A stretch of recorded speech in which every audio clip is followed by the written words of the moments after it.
tous et on est de retour du coup pour cette dernière conférence du deuxième forum des accessibles ici sur l'agglomération lorientaise, toujours depuis le parc des expos de la Nester et aujourd'hui on va s'intéresser à la culture. Je suis avec Lumna Botan et Philippe Thomas, bonjour à tous les deux. Lumna, vous êtes de Film en Bretagne, Philippe, vous êtes de Zanzan Film. Ensemble, on va parler de la thématique culturelle et du handicap. Culture, handicap, droit culturel, on s'y met. C'est le nom de la grande thématique que vous avez développée en 3 thèmes. Le premier thème, ça a été l'accessibilité à la culture en tant que public. Le second thème, ça a été l'accessibilité des salles, tout simplement, l'accessibilité technique. Et aujourd'hui, on va s'intéresser à l'accessibilité pour les créateurs. Comment ramener les personnes en situation de handicap dans la création, tout simplement. C'est ça le sujet. Bonjour Philippe. Avec le prénom. Le prénom, c'est la guerre des mers. C'est le mot de partir à ma collègue Nana qui va approfondir la question. Merci Philippe, bonjour à toutes et à tous. Ce temps-là fait suite à une première journée de travail qu'on a organisée il y a 1 an à Lorient sur la culture et le handicap. Donc déjà, on tient à remercier le Forum des Accessibles et Lorient Agglomération pour l'invitation. Donc aujourd'hui, effectivement, on va aborder un sujet essentiel, la professionnalisation des artistes, des acteurs culturels et des salariés du monde culturel en situation de handicap. Ces dernières années, la scène artistique et culturelle s'est enrichie de créateurs et de professionnels singuliers, apportant des points de vue nouveaux et stimulants qui nous émeuvent. Leurs œuvres et leurs contributions, souvent empreintes de vécu, nous émeuvent, interrogent nos perceptions et participent à l'évolution de notre vision du monde et sans doute des rapports sociaux. En intégrant ces voix et ces talents, la scène artistique devient un espace où la différence est reconnue et célébrée. Et si ce n'est pas le moindre des paradoxes, c'est un lieu de dialogue autour de la richesse qu'elle représente. Des progrès saisissants dans le secteur culturel en matière d'inclusion sont à souligner. Accessibilité physique des lieux, accessibilité des œuvres et communication adaptée facilitent désormais l'accès à la culture pour les personnes en situation de handicap. Mais le véritable défi demeure l'inclusion dans le processus de création, de gestion culturelle et de représentation. Intégrer les artistes et les salariés handicapés dans les équipes, leur offrir un accès aux programmations, aux lieux de diffusion et au financement reste difficile. Et pour ce qui est de leur statut professionnel et de leur rémunération, la partie n'est pas simple. Le contexte économique complique la situation. Dernièrement, un amendement a dénoncé l'amputation du budget de l'AGFIP de 100 millions d'euros pour 2025, une mesure qualifiée d'inacceptable. Artistes et salariés en situation de handicap aspirent à une véritable égalité des droits et des chances, c'est-à-dire reconnaissance de leur travail, créer et vivre de leur art ou de leur métier au même titre que leurs homologues valides. C'est en ce sens que le monde culturel doit se mobiliser pour construire une société plus inclusive, où chaque talent a sa place et où la diversité des parcours enrichit notre patrimoine commun.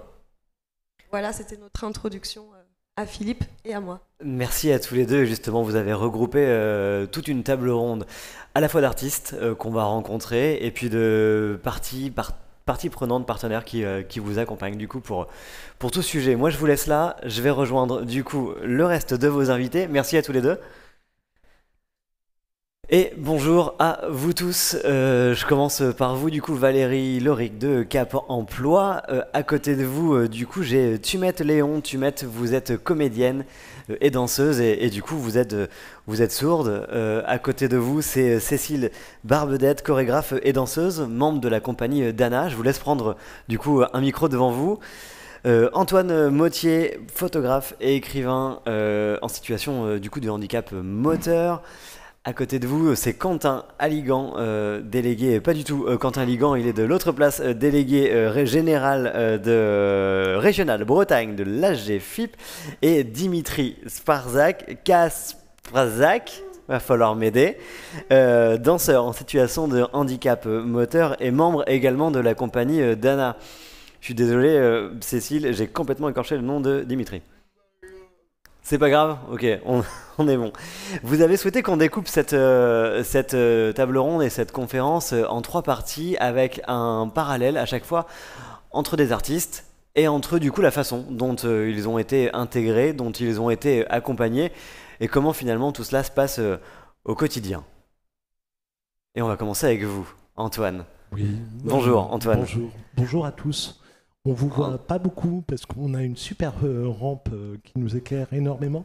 Merci d'être là. Alors, il fallait que je témoigne de d'où j'en suis, comment je suis arrivé là. Alors déjà, on va déjà juste comprendre qui vous êtes, ce que vous faites. Bonjour, vous êtes photographe, écrivain. Pas que. Je suis photographe, je suis essayiste, je suis un acteur culturel qui s'est beaucoup investi dans des festivals. Ouais. Qui aurait pu, par exemple, sur la dernière table ronde que nous avons fait sur l'accessibilité, donner plein de tips. En tant que je suis traducteur aussi, mais ça équivaut au statut d'artiste-auteur. Disons que j'ai une triple casquette d'artiste-auteur qui vient de la traduction, de la photographie et de mes essais. Alors quand on reçoit des artistes en plateau, généralement on commence par montrer ce qu'ils font. Donc on a 2-3 photos. Je vous ai montré 2-3, je vous ai mis 2-3 visuels. Exactement, on va voir vos photos à l'antenne. Les voici. Vous travaillez le noir et blanc? Non, pas forcément. Pas que. C'est juste parce que ça se prêtait au projet. Un projet d'exposition, un projet photographique qui a duré à peu près 3 ans, qui a été publié en livre après chez mon éditeur, ouais. Et qui continue à tourner, qui continue à vivre. Et accessoirement, là je peux le dire, puisque c'est à peu près officiel, il y aura un 2e volume et une 2e expo qui est en cours de préparation. Peut-être que je peux vous laisser décrire vos photos pour faciliter leur compréhension. Il y a 2 choses que j'aime beaucoup, c'est jouer avec mes copains, c'est-à-dire que tous mes modèles ne sont pas des modèles professionnels, ce sont surtout une bande d'amis avec qui on s'amuse énormément. On s'amuse, on discute beaucoup autour du corps, et puis on est une belle bande de fous. Faut dire ce qu'il y a. S'il n'y avait pas un grain de folie dans ce qu'on fait, ce serait quand même très, très particulier. Et j'avais envie de revenir aux premières photographies, à ce qu'on appelle du conduit humide, qui est une vieille technique de photographie qui date d'avant la pellicule que vous connaissez dans les vieux appareils photo. C'est le principe d'avant. Okay. Bon, là, j'ai un peu triché, c'est du numérique parce que ça coûte cher. Le conduit humide, ça coûte cher, c'est pas stable et ça demande des process que je maîtrisais pas à l'époque. Et j'ai commencé la photographie il y a à peu près une 15aine d'années en fait. C'est un peu un accident de parcours. L'ambiance est assez steampunk dans ces photos. Mais en tant qu'éditeur de littérature de l'imaginaire, quand on aime bien le dire pour les personnes savantes, je vous dirais juste que je publie de la fantasy et de la science-fiction. Faut quand même nommer les choses. Oui, j'ai un univers très, très onirique, très imaginaire, c'est sûr. Et j'adore jouer aussi avec un autre truc que je pourrais vous montrer qui viendra peut-être après, ce sont des dinosaures. Je suis photographe officiel de dinosaures. Ok, vous les trouvez où, vos dinosaures? Au Muséum d'Histoire Naturelle de Paris, bien sûr. Mais un projet de bouquin qui est toujours en cours, mais qui n'a pas trouvé d'éditeur pour autant. Ok, bon, le message est passé. C'est voilà. l'éditeur qui le regarde. Parlez-nous de votre parcours, justement, de ce qui a facilité votre arrivée. Rien n'a facilité mon arrivée à être artiste, en fait. Comme je disais, c'est vraiment un accident de parcours. Il faut dire que je suis né dans une génération où la loi du handicap de 2005 n'existait pas. Alors imaginez-vous, déjà la loi de 2005 sur le handicap n'est pas parfaite. Il y a encore des amendements qui sont retardés et on ne sait pas quand ils seront réellement appliqués. Mais je suis arrivé dans un milieu où la condition de l'enfant handicapé n'était pas prise en compte par le milieu normal, ce qu'on appelle le milieu valide. C'est-à-dire que si vous vouliez scolariser une personne en situation de handicap, un enfant en situation de handicap, ce n'était pas obligatoire. C'était à la discrétion du directeur d'établissement. Donc mes parents ont beaucoup galéré à trouver mes parents ne voulaient pas que je sois en centre de jour ou centre d'accueil. Grand bien, grand face, je suis un peu une erreur statistique. Je suis réellement, jusqu'en 2003, une erreur statistique. C'est-à-dire que le médecin qui qui m'a diagnostiqué mon handicap, a dit à ma mère que je ne saurais jamais lire, écrire ni compter. Une preuve qui s'est un peu plantée, que je ne saurais pas marcher. Je marche, même si ça ne se voit pas. Et pour trouver une école, ça a été compliqué. Et donc, il y avait un petit tips que nous donnait une asso qui s'appelait l'APF, qui était très simple. C'est « Bonjour, trouvez une école qui ferme. Si vous trouvez une école en cours de fermeture, il ne faut pas cracher sur le fait d'avoir une tête de plus. » Et je me suis retrouvé perdu au fin fond de la Mayenne, dans une classe unique qui était super chouette, à qui voilà, sans ça, j'aurais pas forcément eu l'éveil que j'ai eu, ni le goût de plein de choses, si j'étais resté dans un milieu clos, dans un milieu fermé. Et ensuite, j'ai enchaîné sur un collège, sur un lycée. On prévoyait que je sois scientifique. En terminale, j'ai dit non, je ferai une fac d'anglais, parce que j'adore la littérature et j'adore l'anglais. J'ai une passion, c'est dévorer des bouquins. Et j'ai fini par arriver à la fac à Rennes, qui était une des seules facs de l'Ouest accessibles, avec un service de suivi très cohérent. Et je n'ai pas passé le CAPES, je me suis arrêté en master en étudiant des auteurs de SF, pas obscurs maintenant, mais Philippe Cadic, quand on disait qu'on étudiait du Philippe Cadic il y a 20 ans, on nous regardait avec de grands yeux. Et je me suis beaucoup investi dans le culturel rennais. J'ai commencé à organiser des festivals, j'ai commencé à prendre de la photo de concert. J'ai participé à un festival à Nantes qui s'appelle les Utopiales, qui est le plus grand festival d'imaginaire de France, européen. Et de fil en aiguille, j'ai rencontré mon partenaire de crime qui s'appelle Jean-Marie Guater, avec qui on a décidé de monter une maison pas de monter une maison d'édition, mais de monter une collection. Et comme il y avait des textes à traduire, il se trouvait qu'il avait un traducteur sous la main qui connaissait en plus le premier auteur qu'on a publié. Voilà. Et ensuite, mon premier contrat professionnel en tant que photographe a été un contrat d'une autrice américaine qui a déjà vendu à plus de 3 millions de bouquins. Alors ça, on va en parler justement de la partie de l'arrivée pro dans le monde artistique. Mais juste avant, ce qui est marquant dans votre parcours, on en a parlé ce matin, c'est de la mixité. Finalement, vous ne vous êtes pas retrouvé à aucun moment entre personnes en fauteuil roulant, entre personnes en situation de handicap. Vous avez été plongé dans une classe unique à la fac de Rennes. Si, j'avais quand même ce qu'on appelait les séjours en CREF. Oui. Les centres de rééducation et de réadaptation fonctionnelle. C'est ancien. Je crois que c'est l'ancien acronyme de CARPAP, par exemple, qui n'existe plus, cet acronyme. Mais je me retrouvais un peu, vulgairement parlant, le cul entre deux chaises. Entre mon fauteuil, pas mon fauteuil, mais ma situation de personne handicapée dans un milieu normal, et la personne qui était en hôpital de jour une fois par semaine et qui se retrouvait entre les deux.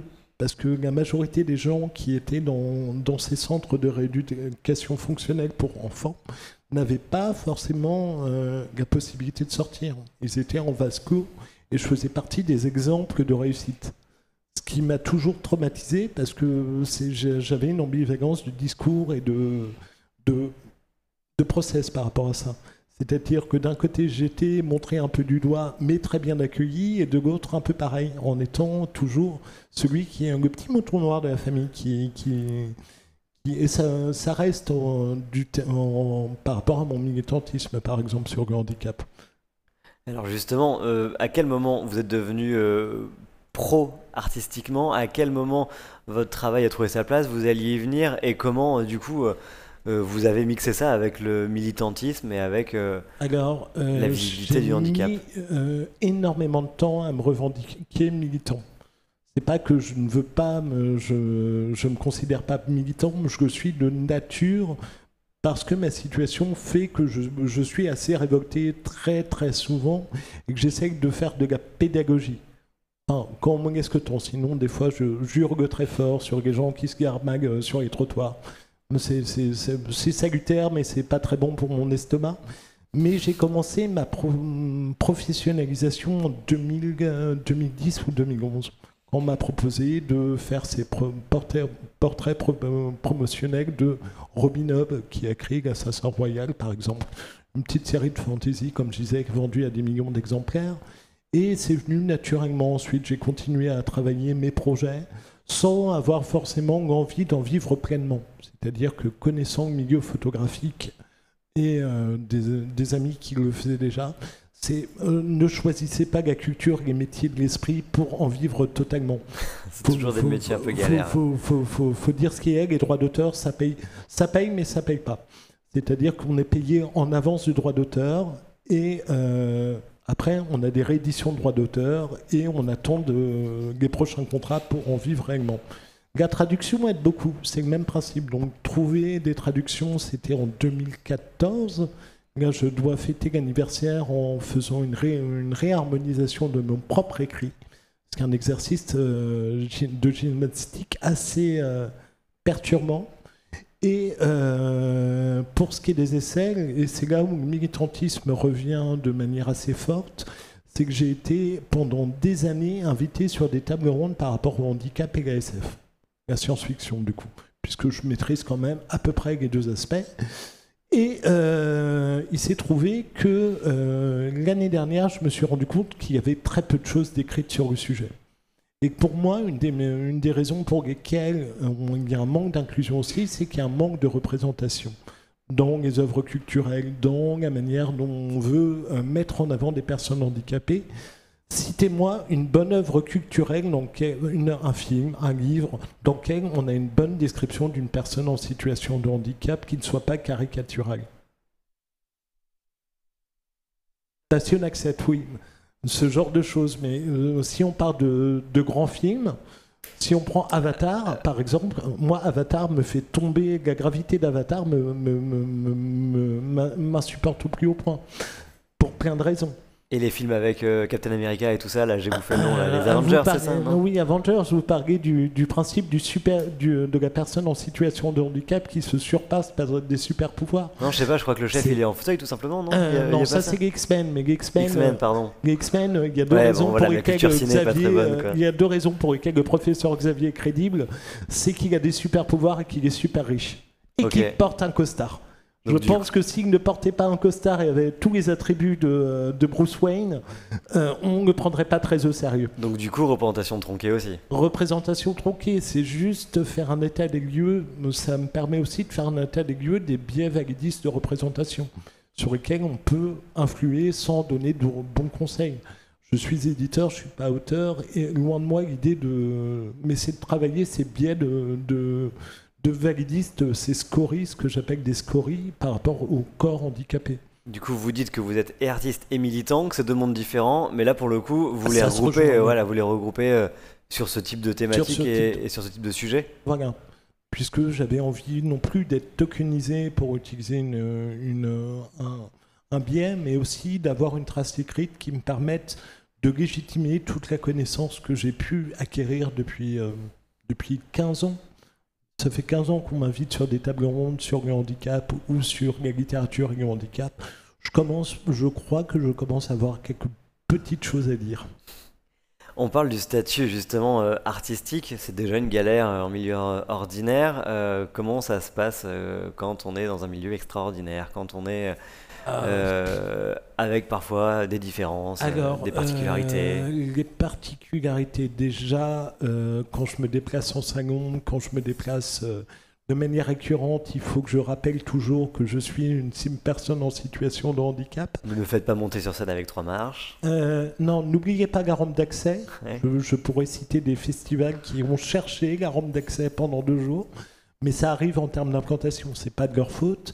Ou une rampe d'accès qui se retrouve bloquée dans un monte-charge le jour où on en a besoin parce que le monte-charge tombe en panne. Ça arrive, je ne citerai pas de nom non plus, voilà, il y a des petites aléas comme ça. Pensez il y a aussi tout un petit tas de choses auxquelles les gens ne pensent pas, c'est-à-dire que quand je fais un shooting photo, je suis toujours accompagné de quelqu'un pour transporter mon matériel ou la personne avec qui je travaille prend en charge le fait de m'aider à transporter le matériel. Ça me permet aussi de donner un petit cours de photographie. Voilà, pour expliquer ce que c'est que les éclairages, à quoi ça sert. Qu'est-ce que j'ai d'autre comme particularité ? Ça m'arrive aussi d'avoir des troubles de la santé mentale. Donc au bout d'un moment, si je n'arrive plus à travailler, je fais des pauses. On est dans des professions de l'esprit qui sont hyper aliénantes, dans le sens où on se retrouve hyper isolé, seul face à son texte, à ses photos. Et c'est un truc, par exemple, en traduction, sur lequel, qui revient régulièrement, les burn-out de traduction. Valérie, Laurie, Quentin Aligan, justement, dans ce que raconte Antoine, dans le témoignage d'Antoine, si on fait déjà un premier état des lieux et un point de tout ce qu'on a raconté dans la précédente conférence sur la pédagogie d'accueil, sur de la pédagogie d'accompagnement, sur les outils à mettre en place, on se rend compte qu'en fait, c'est un carton plein. En effet, c'est un carton plein, comme vous le dites. Nous, notre démarche, moi je représente le Cap Emploi, dans notre démarche, c'est bien d'accompagner la personne sur la vérification de son projet professionnel et l'accès à l'emploi. Lorsque la situation nécessite d'autres types d'accompagnement, comme vous l'avez évoqué, nous, on va travailler en partenariat avec d'autres structures que vous connaissez, que sont la Maison départementale des personnes handicapées, parce qu'il peut y avoir besoin, comme vous l'avez bien expliqué, d'aide dans la vie quotidienne par rapport à des besoins de compensation de l'autonomie. Je peux en citer quelques-unes, des aides au déplacement, des aides à l'aménagement du véhicule. Donc toutes ces choses-là sont gérées par la Maison départementale des personnes handicapées. Alors c'est vrai que l'environnement peut paraître très complexe, je le conçois, parce que ça fait du coup une multiplication d'interlocuteurs autour, et que chacun a ses particularités. Alors moi, vous me faites parler d'insertion et d'emploi, je vais être plutôt à l'aise. Toutes les aides d'à côté, on va pouvoir orienter vers le bon interlocuteur, mais après répondre à des situations très particulières. En tout cas, il existe ce qu'on appelle la prestation de compensation du handicap, qui va être un soutien à la vie quotidienne, mais qui va aussi déborder sur l'activité professionnelle.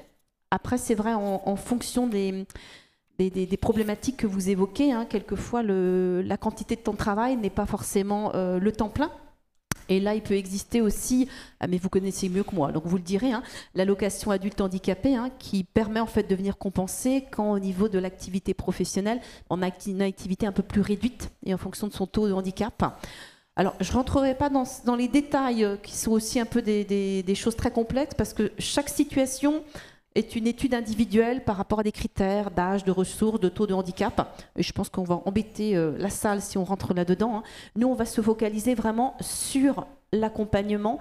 Et je dirais que la validation du projet professionnel, que la personne se projette sur une activité salariée, sur une activité d'intermittent, d'acteur, ou sur une activité de création d'entreprise, nous, on va être sur la réalisation du métier.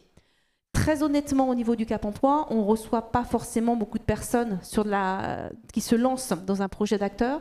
On reçoit des personnes, et je pourrais vous raconter une belle histoire si vous voulez tout à l'heure, on reçoit des personnes en situation de handicap qui ont le statut d'acteur et pour lequel la situation de santé malheureusement se dégrade un petit peu plus aussi avec la vie avançant, où là on va mettre en place des moyens pour compenser et trouver des solutions pour compenser par rapport aux différents types de handicap. Voilà notre rôle, en tout cas nous au niveau du Cap Emploi. C'est vrai que le domaine artistique est encore plus complexe qu'un domaine classique d'emploi. Surtout que c'est pas de l'intermittence, nous, c'est vraiment de la cession de droits d'auteur. Voilà, il y a tous les statuts que je méconnais, bien entendu, mais tous ces statuts... sont un peu bizarres quand je dis par exemple à la CAF, bonjour, je touche mes droits d'auteur une fois par an à tel endroit parce que j'ai ma réédition de droits d'auteur, c'est mon seul moment ponctuel, par exemple, de l'année, si j'ai pas des contrats annexes, sur lesquels je vais déclarer. Ou dire que le droit d'auteur n'est pas du salariat, c'est-à-dire que nous avons un super organisme qui s'appelle l'URSSAF du Limousin. C'est très important parce que l'URSSAF du Limousin a récupéré le bébé, la patate chaude des artistes auteurs. Et ça a été un petit bordel en question de handicap ou pas, déjà depuis 2 ans, puisqu'ils n'étaient pas formés au droit d'auteur. Pour eux, on était des salariés, pas des salariés, mais des entrepreneurs normaux. Avec le droit d'auteur qui est un régime particulier. Donc oui, on a tous des petits trucs qui arrivent comme ça en mode c'est compliqué votre situation. Oui, je sais, mais j'arrive quand même très bien à gérer. Quentin Aligan, est-ce qu'on a des artistes qui viennent frapper à la porte de la GFIP et si oui, dans quelle mesure on les accompagne et comment on fait ? On les accompagne comme les autres. En fait, tout simplement, oui, c'est déjà ça. J'aimais bien votre intervention sur avant la loi de 2005, depuis la loi de 2005. Et j'aime à penser quand même que cette loi a permis un certain nombre de choses. Et elle a permis de se repositionner sur le projet personnalisé de la personne. après avec tous les biais, et qui fait qu'à sa date anniversaire se pose encore un certain nombre de questions, dont Sophie Cluzel notamment avait posé un certain nombre de questions intéressantes, je trouve. Et on va en arriver à la date anniversaire pour revoir un certain nombre de choses, notamment sur la question de la maladie mentale et la maladie psychique, vous en parliez très légèrement. Cap Emploi, AGFIP, Valérie le disait très bien tout à l'heure, le Cap Emploi est sur l'accompagnement de la personne, l'identification de sa situation particulière et l'identification de tous les outils qui peuvent être mobilisés, soit sur la question de l'emploi ou de maintien dans l'emploi, soit de la réorientation vers, vous parliez de l'URSSAF tout à l'heure, voilà, on peut renvoyer sur l'URSSAF, on renvoyer sur la MDPH. Mon rôle à moi sur la GFIP, ça va être le financement, l'identification du bon financement par rapport à la question de l'emploi ou du maintien dans l'emploi. Est-ce que je vais être sur le financement d'une aide humaine, d'une aide technique, de tout ce qui va pouvoir exister? Après, ce qui est important, ça reste toujours dans la question du financement. Quelle est la part de responsabilité de l'employeur de la part de la responsabilité du salarié? Ah, mais là, on n'est pas dans une question employeur-salarié, puisqu'on va avoir un statut particulier, ouais, soit d'un intermittent de spectacle, soit d'un écrivain, soit d'un auto-entrepreneur, bref, de tous les statuts qui peuvent exister. Donc, la question, c'est qu'est-ce qu'on va laisser à la personne en termes de charge, parce que ça fait partie de son emploi, et donc il se doit lui-même de prendre une part de responsabilité dans son besoin en outillage. Un photographe, je ne vais pas intervenir sur l'appareil photo. Je vais peut-être potentiellement intervenir sur l'élément de compensation parce qu'il y a une difficulté visuelle, sur un optique complémentaire qui serait nécessaire en compensation du handicap. Sur l'accompagnement, sur quelqu'un qui est avec vous, vous le disiez, typiquement porter tout le matériel. Tout à fait. Et après, il y a ce qui est de l'ordre de « je souhaite arriver aux étoiles », je souhaite faire quelque chose qui demande énormément d'énergie, et c'est là où on va se poser la question de la compensation raisonnable. Le fond de la GFIP, c'est pas un fond sans fond. Donc au bout d'un moment, la question qui va se poser, c'est mon projet individuel, personnel, et qu'est-ce que la société peut prendre en charge? Et donc là, on va rentrer dans une discussion de qu'est-ce qui est raisonnable, de qu'est-ce qui n'est pas raisonnable. La philosophie, du coup. Exactement, donc les grandes règles sont assez simples à poser. Et puis après, il va y avoir des éléments plus complexes, et là, on va rentrer dans une discussion avec les partenaires, avec la personne en elle-même, avec l'entreprise, si la personne est salariée, pour identifier ce qui est raisonnable de porter ou pas, parce qu'on doit défendre la valeur collective, c'est-à-dire la place de chacun, l'individu, mais par rapport à la place de chacun. Donc c'est toujours la question de la bonne proportion. Donc la GFIP, elle est là pour financer la compensation de handicap, on en parlait tout à l'heure, parmi l'ensemble de ses fonctions. Elle est aussi celle-là, avec l'appui de ceux qui accompagnent en direct ou directement la personne qui peut mobiliser le fonds de la GFIP, parce qu'elle connaît ses besoins. Il y a des moments où on a besoin d'être accompagné, puis il y a des moments où on sait ce qu'on a besoin, et on dit, voilà, j'ai besoin de ça. Antoine, du coup, fort de ces deux éclairages, quelles sont justement quelles sont vos réflexions, vos aspirations du coup dans un monde idéal? Que le monde de l'édition se porte mieux, qu'on arrête d'utiliser les intelligences artificielles. Mais ça c'est global, ouais, du coup. C'est global. Non, pour mon expérience propre, pas grand-chose en fait, parce que je bosse vachement en autonomie et que la profession de traducteur ou de photographe est très pas solitaire, mais on a très peu de besoins une fois qu'on a son boîtier, son logiciel photo, qu'on a déclaré à l'URSSAF du Limousin ses cotisations sociales, qu'on a créé sa micro-BNC parce qu'on en a besoin au bout d'un certain plafond, et qu'on sait bien déclarer tous les mois si on touche des droits d'auteur ou pas à la CAF. Je suis un peu un économe, j'ai pas forcément besoin, comme des artistes intermittents, de choses plus poussées, voire que c'est quasiment inexistant. Enfin, de manière assez classique, je connais plusieurs traducteurs qui sont en situation de handicap reconnus, qui n'utilisent pas ces biais forcément de compensation parce qu'ils n'en ont pas besoin.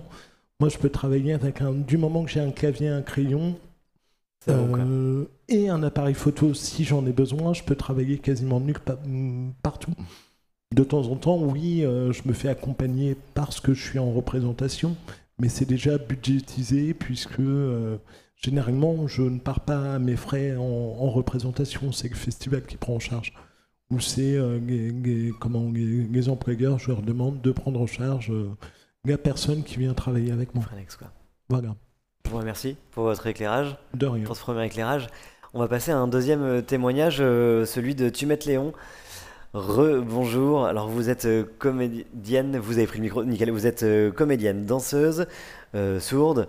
On va commencer par regarder du coup votre travail, on a des photos du coup de vous en pleine action. On les voit, vous récupérez le micro. Alors, est-ce que vous pouvez nous expliquer du coup concrètement quelles sont les photos qu'on voit? Oui, tout à fait. En fait, bonjour à tous, bonjour à Bonjour. toutes, bonjour à tous. Voilà, je me concentre sur l'interprète, puis avec les lumières, c'est très difficile de voir l'interprète. Donc voilà, j'essaie de me concentrer, mais j'ai pas vu tout le monde. Mais voilà, bonjour. Voilà, je vous tourne pas le dos, hein, je suis pas en train de bouder, je regarde l'interprète. Donc voilà, c'est des photos différentes qui viennent d'expositions de différentes œuvres qu'on a pu produire avec différentes compagnies. Donc j'ai travaillé dans 12 compagnies différentes en tant que comédienne et en tant que danseuse. Voilà, donc il y a tout un tas de photos de différentes spectacles qu'on a donnés. À quel moment vous avez commencé et de quelle manière vous êtes retrouvé sur scène?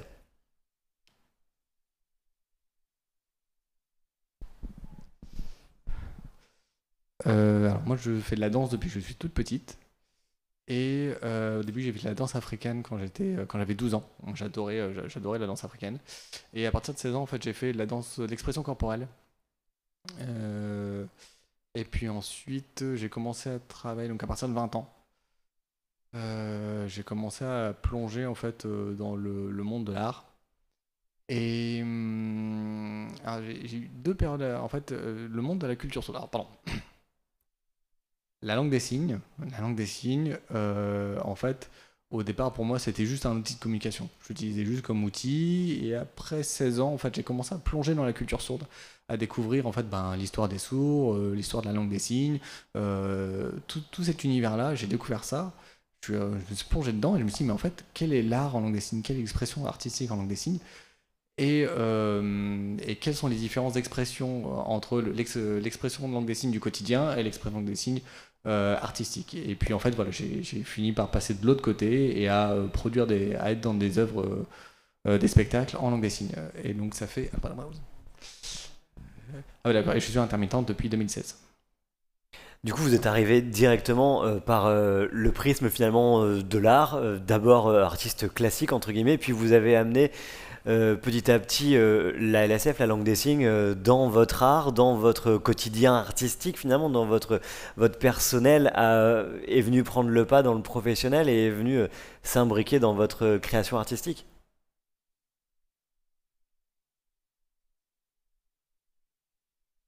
Oui, tout à fait. En fait, alors il y a les deux vont être concomitants parce que pendant longtemps en fait je me suis cherché, savoir qui j'étais. J'étais oraliste. Est-ce que j'utilisais la langue des signes? En fait, ma construction identitaire a pris un certain temps. Et puis ma construction en tant qu'artiste, en fait. Voilà, je me suis pas posé la question de savoir si j'étais sourd ou entendante. J'ai fait de la danse. J'ai fait de la danse parce que j'aimais ça. Et les deux sont faits en parallèle. Et puis je me suis plus épanoui dans le monde de la langue des signes. Et j'ai eu des propositions de théâtre en langue des signes. Au départ, je m'étais dit, non, je vais rester sur la danse. Et puis finalement, en fait, les deux, en effet, se sont rejoints. Et il y a un pont qui s'est fait entre les deux. Puis voilà, les deux ont fusionné. Est-ce que dans votre parcours, au moment où vous êtes arrivé dans le monde professionnel, artistique, il y a eu des galères, il y a eu des moments compliqués, techniques, administratifs ou aussi tout simplement philosophiques, sociaux?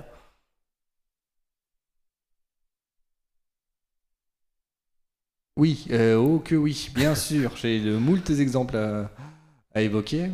C'est intéressant, par exemple, lorsque je suis devenu professionnel, donc, en fait, au départ, j'étais sur une partie oraliste, je faisais des résidences, et en fait, je travaillais en langue des signes, mais en fait, avec l'équipe, on n'avait pas d'interprète. Donc, voilà, en fait, on passait beaucoup... la langue des signes n'était pas utilisée pour communiquer, donc en fait on était juste sur le théâtre, et puis en fait ça me rajoutait une charge de travail de communiquer à l'oral qui était énorme. Et en fait la présence d'interprète m'a vraiment simplifié les choses, parce que du coup on passait beaucoup moins par l'oral, par la lecture labiale, je pouvais vraiment me concentrer sur le travail. En fait lorsque je faisais des résidences, et à l'époque où j'étais oraliste, en fait je passais 80% du temps, 80% de mon énergie était consacrée sur qu'est-ce qu'on me dit, comment je discute, etc. Et puis le reste c'était sur les idées, comment est-ce qu'on peut... voilà, c'était les 20% d'énergie qui me restait, je l'ai consacré à la démarche artistique. Avec un interprète, en passant par la langue des signes, et ben en fait c'est l'inverse, c'est-à-dire que 80% de mon énergie est consacrée à comment est-ce qu'on construit notre œuvre, comment est-ce qu'on travaille notre expression artistique, etc. En fait, et ça a vraiment libéré toute ma créativité, et ça m'a permis vraiment de prendre vraiment ma place en tant qu'artiste. Donc j'ai vraiment besoin d'interprètes. Après le problème c'est que les interprètes, faut les payer, et l'argent, ça tombe pas du ciel. Donc, comment faire? Je ne connais pas 15 000 solutions. Il a fallu, par exemple...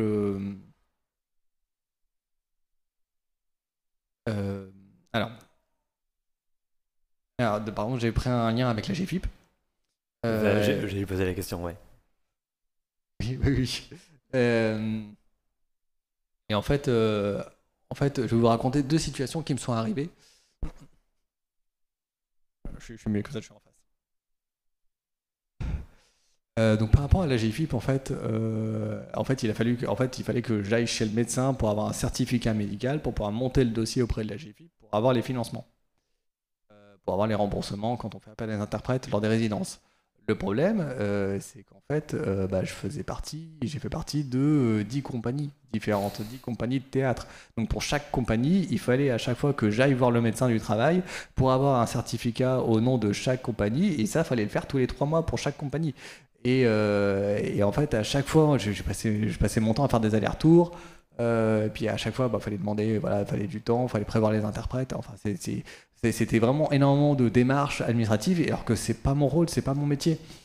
Deuxième chose, sur la période 2017, je voulais partir à Bruxelles, en Belgique, dans une école internationale de danse qui s'appelle PARTS. Et en fait, il me fallait un interprète pour 3 semaines, pour le stage professionnel. Donc pour 3 semaines, un interprète. Donc c'était au mois d'avril, j'ai fait les démarches, j'ai fait les courriers, j'ai demandé des budgets. Le budget c'était autour de 7 000 € pour avoir les interprètes. J'ai fait tout un tas de courriers, j'ai essayé de... c'était la première fois de ma vie que je me plongeais dans l'administratif et que je faisais autant de démarches. J'ai contacté la mairie de Lorient, j'ai contacté la région, j'ai contacté le département, j'ai contacté tout un tas de villes dans les environs, le ministère de la Culture. J'ai essayé tout le monde, j'ai frappé à toutes les portes.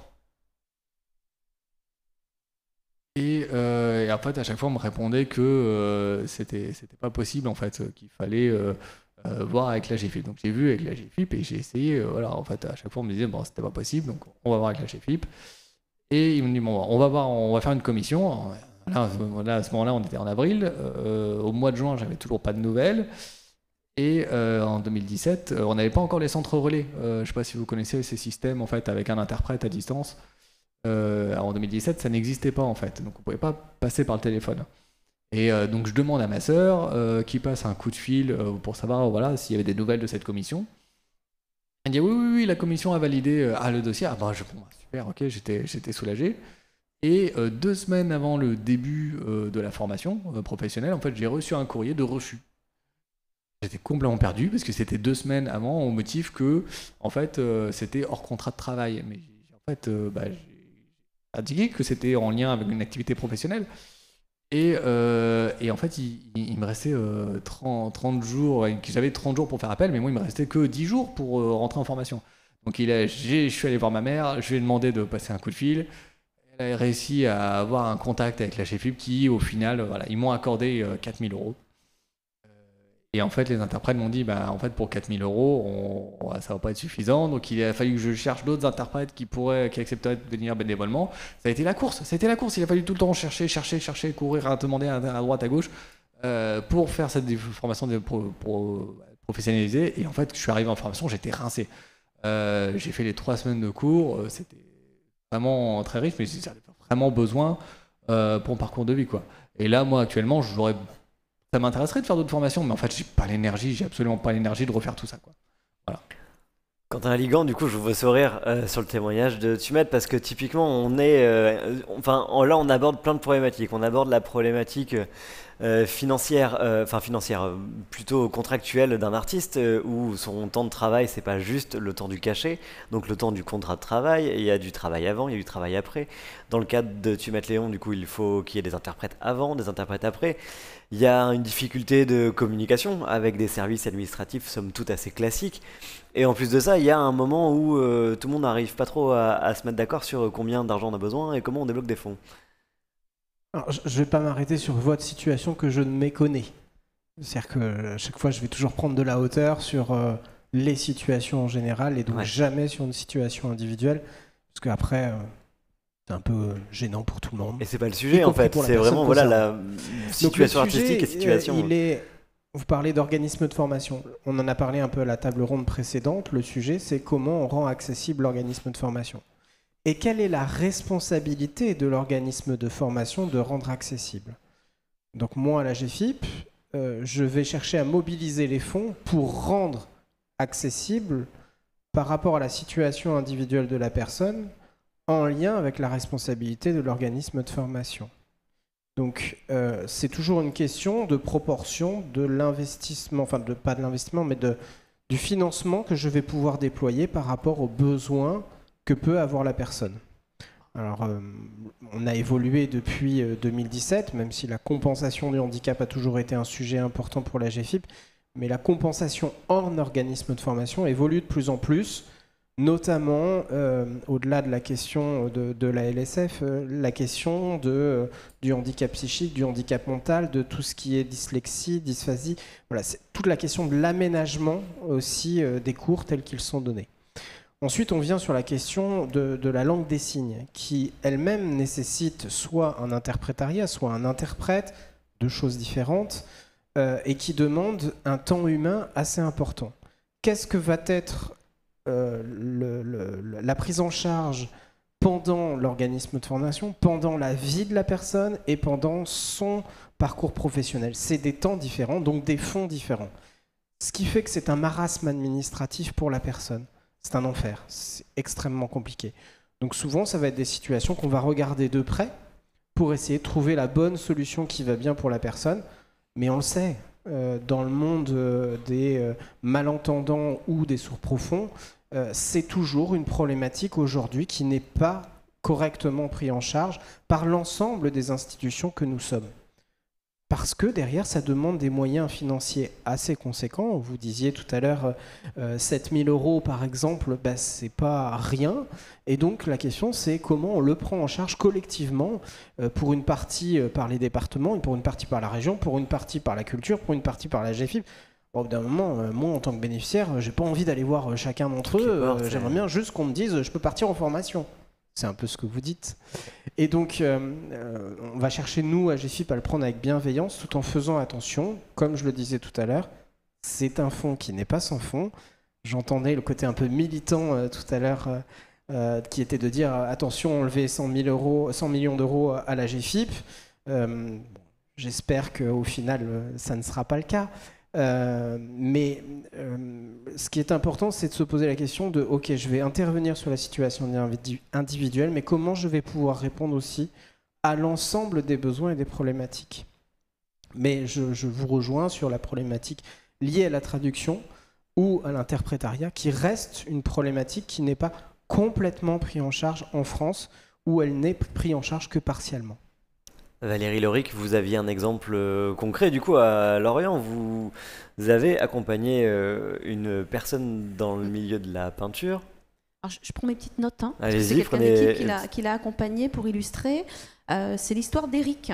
Éric qui a un peu plus de 50 ans, qui a toujours été comédien, musicien, artiste, qui a 2 pathologies, visuelle et physique. Il est venu nous voir donc l'année dernière parce qu'il rencontre une évolution de ces 2 pathologies et c'est donc du plus compliqué. C'est quelqu'un qui réalise 60 cachets par an, 720 heures par rapport à son activité. Il a une particularité, il intervient avec je vais plus savoir le nom, un orgue de barbarie, c'est comme ça qu'on dit. Voilà. Donc là, on a travaillé en fait avec une expertise d'un partenaire spécialisé dans la déficience visuelle pour identifier tous les besoins qu'il avait. Et on a vu justement tout ce qui était en termes de compensation au niveau du handicap. Pour faire simple, on peut avoir besoin d'un éclairage, d'une adaptation. Et en fait, on a vu tout ce qui était nécessaire pour lui. Donc un éclairage d'appoint, des verres filtrants. Donc ça, c'est des choses qui ont pu être mises en place. Ainsi que l'utilisation d'un agrandissement pour les papiers et le support informatique. Des paramétrages spécifiques aussi pour réduire l'éblouissement. Donc ça a été régulé par rapport à sa problématique visuelle. Et son autre problématique, c'est le maniement de l'orgue de Barbarie, qui est un engin que vous connaissez quand même plutôt lourd. Donc là, il y a l'orgue de Barbarie, il y a les enceintes, il y a tout ça à véhiculer, ça doit parler à certains. Donc là, on a fait appel à une petite société qui a réfléchi avec nous et avec lui pour fabriquer un chariot forain spécifique pour la déambulation et l'animation de rue, et aussi avec un dispositif d'assistance électrique. Donc et on a pu donc solliciter la GFIP en l'occurrence, pour tout ce qui était compensation au niveau du handicap, pour qu'il y ait une aide financière pour ce monsieur, pour qu'il puisse continuer à faire son activité, et en soulageant justement l'évolution de sa pathologie et visuelle et physique. Et ça fonctionne bien, et il continue à exercer son activité. Donc c'est aussi une porte d'entrée, finalement, de votre côté. Tumette, vous le disiez, il y avait quand même quelques galère, vous parlez, souvent les artistes sont dans une dizaine de résidences, enfin en tout cas dans une dizaine de compagnies, ils ne sont pas dans une compagnie unique. Vous faites des résidences dans des lieux divers et variés, à différents endroits géographiques. Compliqué du coup à chaque fois de trouver des interprètes, de trouver des personnes qui vous accompagnent, et compliqué aussi peut-être de faire de la pédagogie pour dire attention, j'ai besoin de quelqu'un pour m'accompagner parce que toute seule ça va être la galère de faire mon travail juste d'artiste en fait.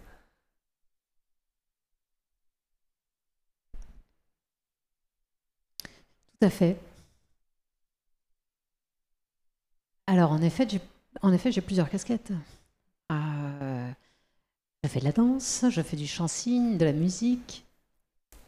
Au tout départ, ce n'était pas du tout prévu que je gère toute la partie logistique, accessibilité des lieux, puisque la plupart des théâtres ne savent pas comment recevoir des publics sourds, comment recevoir des artistes sourds. Donc, je fais un travail également de sensibilisation auprès des établissements dans lesquels je me rends et auprès des structures dans lesquelles je travaille. Je fais également du militantisme pour promouvoir la langue des signes. La langue des signes, c'est pas juste la vie au quotidien, c'est aussi la langue des signes artistique, et c'est pas du tout la même chose.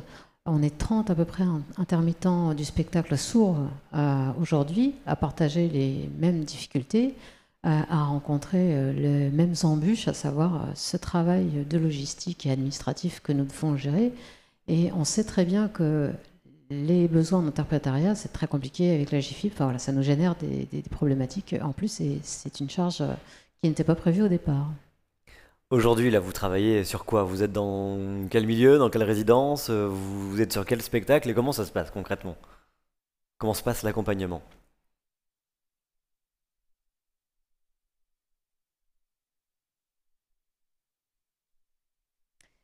Alors, il y a différents projets actuellement. J'ai différents projets. Je vais vous donner des exemples peut-être pour illustrer un petit peu plus. Actuellement, je travaille sur une œuvre numérique avec Panthéa, qui est une entreprise qui utilise des lunettes 3D dans lesquelles il y a du sous-titrage qu'il peut y avoir dans différentes langues étrangères, des langues écrites, italien, anglais, et il est question d'ajouter un avatar signant, un personnage signant en 3D, en langue des signes.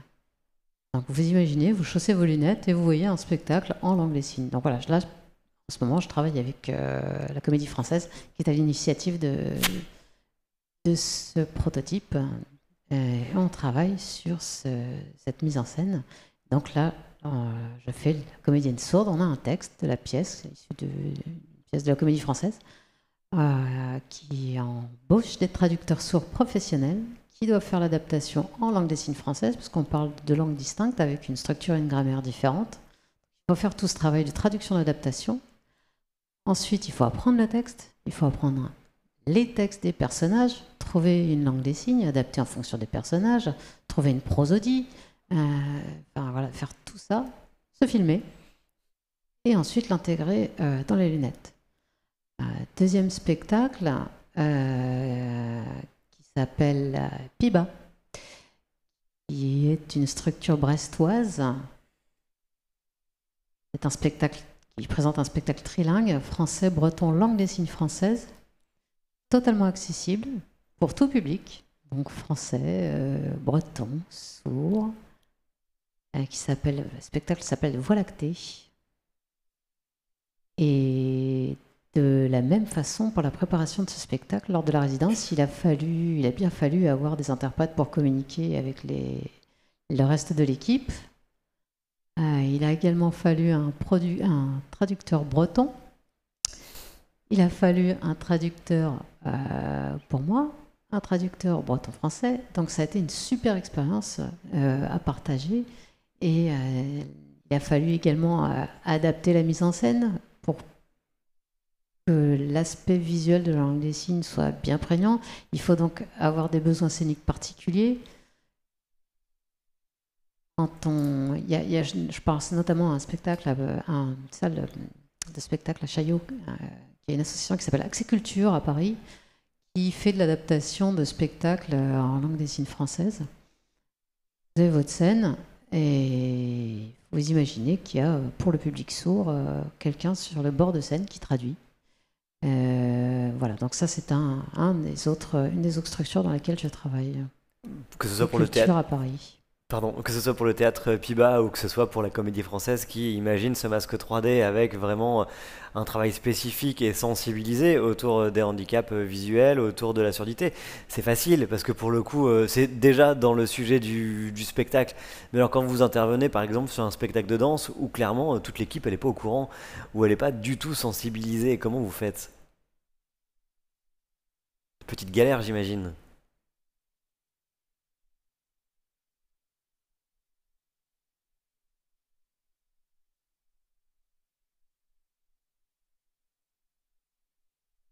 Il y a quelques années, il y a une structure qui s'est créée, un collectif qui s'appelle Théâtre en langue des signes.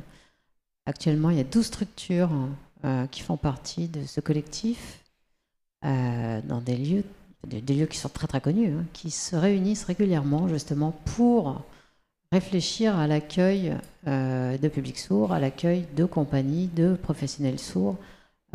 Donc c'est un collectif qui se réunit, qui fait de la sensibilisation sur l'accueil de théâtre en langue des signes. Voilà, j'espère que s'il y a des gens ici en Bretagne qui ne font pas encore partie de ce réseau, n'hésitez pas à nous rejoindre, parce que nous n'avons personne de la région Bretagne. Et c'est vrai que dans les compagnies dans lesquelles je travaille, en effet, bien entendu, quand j'arrive, la plupart du temps, ils ne connaissent pas le monde des sourds. C'est plus évidemment toujours du bouche à l'oreille. Oh, je me dis, tiens, voilà, quelqu'un d'une compagnie ou d'un théâtre se dit, bon, tiens, j'aimerais bien faire bosser un sourd. Et c'est la plupart du temps comme ça qu'on se retrouve à travailler avec eux. Mais en effet, il y a beaucoup de sensibilisation, beaucoup de pédagogie à faire. En France, ça se fait. En Bretagne, j'espère que ça va se bouger un petit peu. Je regardais dans la salle si je voyais des têtes de personnes du monde culturel qui étaient présentes, mais non, on aura 2-3 adresses à vous donner si vous voulez. Alors j'ai posé la question de l'intégration dans un sens où c'est vous du coup et qui devez sensibiliser les équipes dans lesquelles vous débarquez, en tout cas dans ce cadre-là. On va en parler tout à l'heure avec Cécile Barbedette, mais pour le coup je vous pose également la question. Comment est-ce que vous percevez l'intégration du chant-signe, l'intégration de la LSF dans des spectacles grand public ou dans des festivals grand public? Typiquement, on a des festivals de musique où ce sont des musiciens ordinaires, classiques, des chanteurs classiques, et c'est presque l'exception d'avoir, ou alors c'est en tout cas l'événement extraordinaire d'avoir quelqu'un qui va signer à côté des chanteurs. Le rêve de Cécile, ce serait que dans une programmation culturelle ordinaire, on ait à la fois du spectacle adapté, on ait à la fois des artistes parfois handicapés, parfois en situation de handicap, parfois sourds, parfois en LSF, et que ce soit totalement normal et intégré, qu'il n'y ait pas de différence. C'est quoi votre regard là-dessus?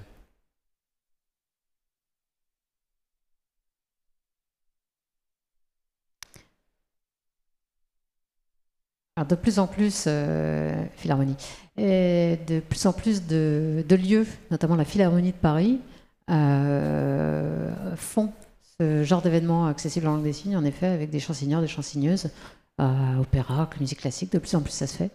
Il y a d'autres villes qui souhaitent mettre un petit peu de chansigne. Donc ça commence à se faire, en effet, ça commence à se faire. Et c'est facile, enfin ça se fait facilement, naturellement, ou est-ce que c'est toujours un peu l'exception et le petit événement en plus, ou voilà, et juste pour communiquer? Ou est-ce que réellement on se dit ça paraît naturel aux organisateurs d'intégrer cela dans la programmation?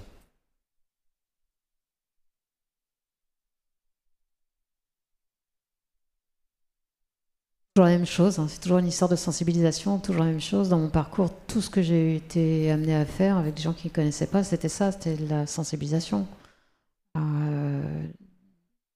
y a de la médiation culturelle aussi qu'on peut faire en langue des signes. Il faut faire appel à des experts, il faut faire des interventions, expliquer, sensibiliser. Les gens ne connaissent pas. Donc, et puis si on ne fait qu'une fois, ça ne fonctionne pas. Il faut que ce soit quelque chose de régulier pour que ça devienne une habitude.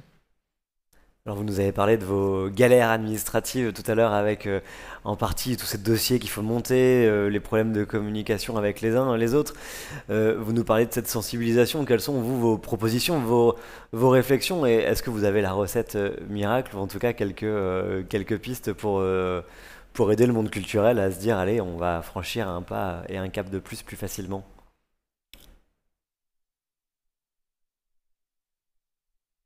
C'est rigolo parce qu'il n'y a pas longtemps, le mois d'octobre, lors d'une journée de professionnels avec des artistes sourds et entendants, on a évoqué ce sujet, nos embûches, nos obstacles et les solutions qu'on pourrait avoir, et on imaginait, on se disait ok, quel serait notre monde idéal, notre monde idéal, après, qui s'en charge, j'en sais rien, mais une espèce d'agence qui regrouperait tous les profils, tous les métiers dont on a besoin. Les experts en langue des signes française pour aller intervenir dans les théâtres et parler de la scène, des besoins scéniques. Tout ce genre de ressources, des choses qualitatives pour faire de la validation, de l'expertise. Notre idéal, ce serait ça. On aurait besoin également d'avoir un syndicat auquel on pourrait s'adresser en cas de souci, qui pourrait nous soutenir, nous fournir des renseignements pour qu'on puisse faire revendiquer nos droits. Ça nous manque. Bon, en vrai, l'idéal, ce serait que chaque artiste sourd puisse, et moi ce dont j'aurais envie, je ne sais pas si c'est l'État, si c'est une tutelle ministérielle, si c'est à quel niveau ça se trouve, mais que ce soit la GIFIP ou autre, mais ce que j'aimerais, c'est que moi, en tant qu'artiste sourde, j'ai un budget dédié pour moi, pour ma partie pro. Pas que les compagnies aient besoin de faire des centaines de demandes de subventions, parce qu'il y en a plein des compagnies qui ne savent pas comment on gère une demande de subvention en matière d'accessibilité. Elles ne savent pas, moi je ne sais pas trop bien, donc il faut appeler bidule, il faut faire intervenir plusieurs institutions. Donc ce qui serait bien, ce serait qu'une fois par an, on ait une seule fois par an un travail administratif à faire, on ait un budget dédié pour notre partie professionnelle, et là c'est certain qu'avec, ça c'est mon idéal, avec un système comme celui-là, on pourrait avancer dans notre professionnalisation et dans notre parcours et dans notre vie artistique, mais je ne sais pas de quel budget il pourrait s'agir. Par contre, ce que je pourrais rajouter, c'est que je connais un comédien sourd qui est de Toulouse qui sollicite la GFIP et l'État pour avoir des budgets complémentaires uniquement pour lui, pour ses formations, pour ses résidences, pour les frais d'interprétariat. Il a une fois par an ce système-là, et il me dit que franchement c'était fantastique, que c'était beaucoup moins entravant pour son parcours professionnel, que c'était un gain de temps pour tout le monde, pour lui comme pour les structures qui l'accueillaient. Donc voilà, preuve en est que ça fonctionne, ce rêve que je vous ai évoqué. En fait, vous voulez une carte bleue reliée à la GFIP, une carte bleue annuelle. Quentin Aligan, vous vouliez réagir? J'ai pas de carte bleue annuelle. Je suis désolé, j'ai pas pris le module pour pouvoir faire la carte bleue. Mais cette question du budget, d'un budget annuel plus simple à gérer. Ce qui est intéressant dans ce que vous dites, c'est le besoin de compensation tel qu'il est identifié nécessite une adaptation de l'ensemble des institutions. On est juste après les Paralympiques, qui a permis de mettre en avant le retard que l'on a en France sur la question de l'accessibilité et toute une question de moyens au bout d'un moment. Donc je leur dis, on est à l'anniversaire bientôt de la loi et cette question de l'accessibilité revient, cette question de l'adaptation au grand public de tous les espaces. Donc on est sur l'espace culturel, là on est en train d'en discuter tous ensemble, et la question de quand je fais un spectacle, est-ce que je l'adapte au handicap auditif, est-ce que je l'adapte aux questions du handicap mental, des besoins de compensation au handicap mental, etc.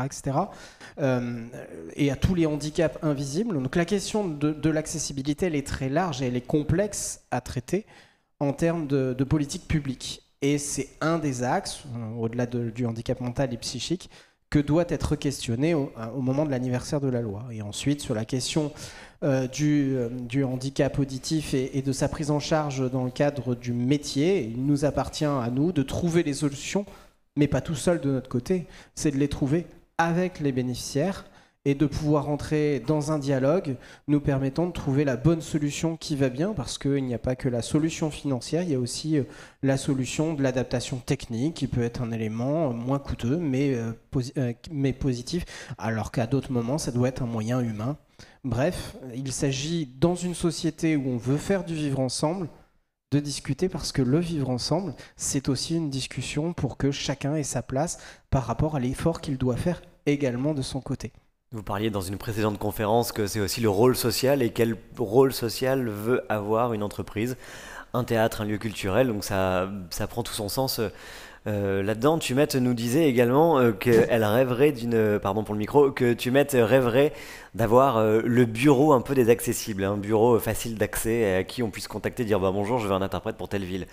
Vous organisez une grande colloque, Valérie Loric, avec France Travail. Est-ce que ce bureau pourrait trouver sa place dans ce genre d'établissement où il y a Cap Emploi, où il y a France Travail, où finalement il y a ce monde du travail, nos interlocuteurs du monde du travail? Alors, le monde du travail direct sur l'accompagnement, comme l'a présenté aussi Quentin, et tout ce qui est compensation au niveau de l'accompagnement, où nous aurons toujours nos limites, sauf si la loi ou l'évolution de la loi fait changer les choses. C'est qu'aujourd'hui, quand je veux dire une situation de handicap impacte aussi la vie quotidienne et la vie personnelle, on est aujourd'hui un petit peu obligé de séparer les choses. Par contre, c'est vrai que notre rôle à nous également, c'est aussi d'orienter la personne vers le bon interlocuteur. Et par rapport à certaines aides, et c'est vrai qu'à chaque fois, ce qui est intéressant, c'est de multiplier les différents interlocuteurs autour de la personne pour voir ce qui lui correspond le mieux et quelle porte, quel tiroir on peut ouvrir pour trouver une solution qui peut être financière, mais qui n'est pas forcément toujours financière. Parfois juste technique, voilà, se dire il y a un point global. On d'accès. voit quand même par rapport à la formation qui a été évoquée. Aujourd'hui, donc l'accessibilité à la formation, il y a un gros travail qui a été fait de mise en place, avec une obligation aussi au niveau des organismes de formation de rendre accessible aussi du coup les cours, les fonctionnements. Après, notre rôle, c'est de voir comment est-ce qu'on peut aménager. Il y a des personnes, par exemple, qui ne peuvent pas tenir sur une journée de formation. Donc, on va voir comment adapter les rythmes pour faire que ça fonctionne. Il y a des personnes qui ont un petit peu plus de difficulté à suivre la formation. Donc, on va peut-être demander ce qu'ils aient les cours en amont. Vous voyez ? Donc l'idée, c'est pas toujours une recherche de solutions que financière, c'est aussi de faire comment est-ce qu'on peut rendre le plus accessible possible. Alors on le fait pas tout seul, alors c'est vrai que c'est quelquefois compliqué de se mettre autour de la table, et comme ça a été dit par ma voisine, quelquefois il faut ouvrir plein de portes. Alors des portes qui ne communiquent pas forcément entre elles. Donc dans le monde idéal, moi aussi j'apprécierais que du coup on ait cette possibilité de communiquer les uns aux autres. Aujourd'hui, la partie, on va dire, personnelle, la partie formation et emploi, ça se trouve bien lié. Parce que ce qui est aussi intéressant, c'est ce qu'on met en place comme aménagement pendant une formation. On essaie de faire qu'après, quand la personne soit dans sa situation professionnelle, on puisse soit récupérer les aménagements, soit faire que ça perdure. Donc ça donne aussi une ouverture qu'on va vers les entreprises pour négocier une intégration. Et après, c'est vrai que je comprends pour des situations plus complexes où la nécessité d'un interprète doit être présent. Moi, je vois bien, même pour les équipes de Cap Emploi, tous ne maîtrisent pas la langue des signes, donc on doit aussi faire appel à un interprète dans notre métier de l'accompagnement. Vous aussi, ce bureau des accessibles aurait du sens, finalement. Voilà, donc on a ce petit bureau-là dans le biais des prestations qu'on a en notre main. Et c'est vrai que c'est comment concilier, mais c'est sûrement l'avenir de demain, la vie personnelle et la vie professionnelle, et faire que des choses perdurent parce qu'on a une seule vie, hein, mais on a des environnements différents et comment faire pour que ça perdure des deux côtés. En tout cas, c'est vrai qu'on peut partager un petit peu ce monde idéal, mais il faut quand même se rendre compte. Hein, moi, on parlait des dinosaures tout à l'heure. Hein, je suis du siècle dernier, moi, donc pas tant que ça. Alors, je crois qu'il ne parlait pas des mêmes dinosaures, mais après... On voit que les choses évoluent. Non, mais moi, je suis un peu dinosaure de l'insertion, donc je vais faire un petit jeu de mots. Et on voit que les choses évoluent, qu'il y a encore beaucoup de choses à mettre en place et à améliorer, mais on voit quand même des choses se font et qu'au fur et à mesure, et on est quand même persuadé que c'est ces petits pas qui font aussi avancer et qui font avancer aussi la société. On avance petit à petit, c'est ce qu'expliquait Tumette, à force de sensibilisation au cas par cas, à chaque dossier, on débloque des situations, on fait comprendre aussi aux gens l'ensemble et la situation globale et de se dire que tout n'est pas toujours ordinaire. Tumette, vous nous avez parlé des projets en cours, est-ce qu'il y a des projets à venir, des projets que vous ne montez pas actuellement parce que techniquement c'est pas possible ou des choses sur lesquelles vous aimeriez avoir du soutien ?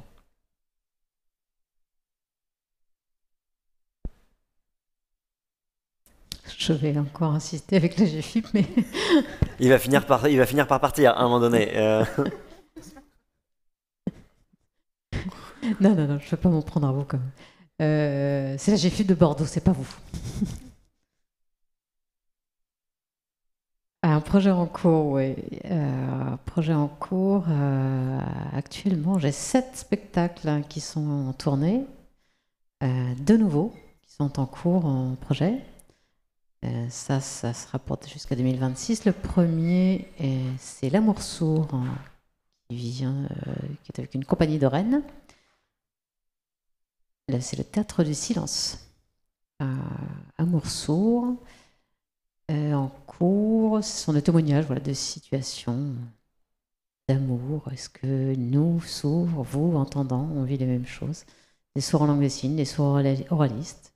Donc voilà, c'est un projet qui est en cours de préparation. Deuxième spectacle avec une compagnie... Pardon, pour le premier, je reviens. Excusez-moi. L'Amour sourd, la mise en scène est en langue des signes. Donc, ça fait des budgets en matière d'interprète moindres. Donc ça va. Ça coûte moins cher la GFIP. Donc ouf pour la GFIP de Bretagne. Deuxième projet... avec une compagnie bordelaise qui s'appelle Papillon. Le spectacle s'appelle Papillon, il est en cours de création. Donc il y a comédiens, danseurs, chanteurs, 3 violonistes, des sourds, des entendants, un coda, avec une mise en scène, avec un metteur en scène qui ne connaît rien en langue des signes, donc c'est un peu compliqué. Donc là, ça coûte cher à la GFIP, du coup. Voilà. Ok, on a compris. Oui. Pour l'année, c'est une résidence pour l'année. On aura encore besoin pour l'année prochaine. Donc là, on a réussi à avoir le budget complet. C'était positif avec la GFIP de Bordeaux, heureusement, pour ce projet-ci. Et l'équipe de production, c'est une première fois qui font appel à la GFIP, faire des devis d'interprétariat. C'était pas quelque chose qu'ils connaissaient en particulier, donc c'est un peu compliqué. Mais bon, on fait encore de la sensibilisation, j'y passe des heures, mais on y a réussi. On est parvenu à faire aboutir le projet. Bon, en tout cas, c'est chouette. Et puis, il y a une valeur là que vous représentez bien, c'est le positivisme dans tout ça. Il faut parler de ces sujets de manière positive. Il faut continuer d'en parler avec le sourire, continuer de mobiliser les troupes, parce que ça passe toujours mieux finalement avec le sourire et en rigolant, puisque mine de rien, on débloque des situations comme ça aussi.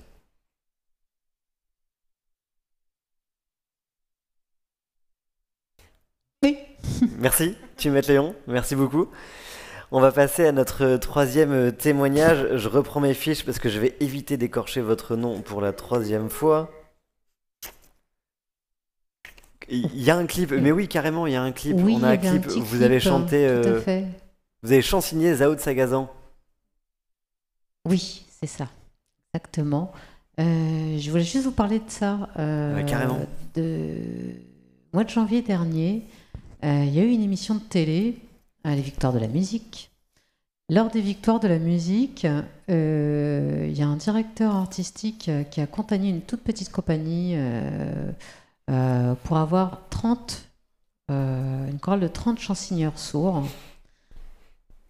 Donc j'ai fait partie de ces 30 chansonneurs sourds. On a été sur scène aux Victoires de la musique. Vous pouvez regarder sur Internet, vous nous verrez.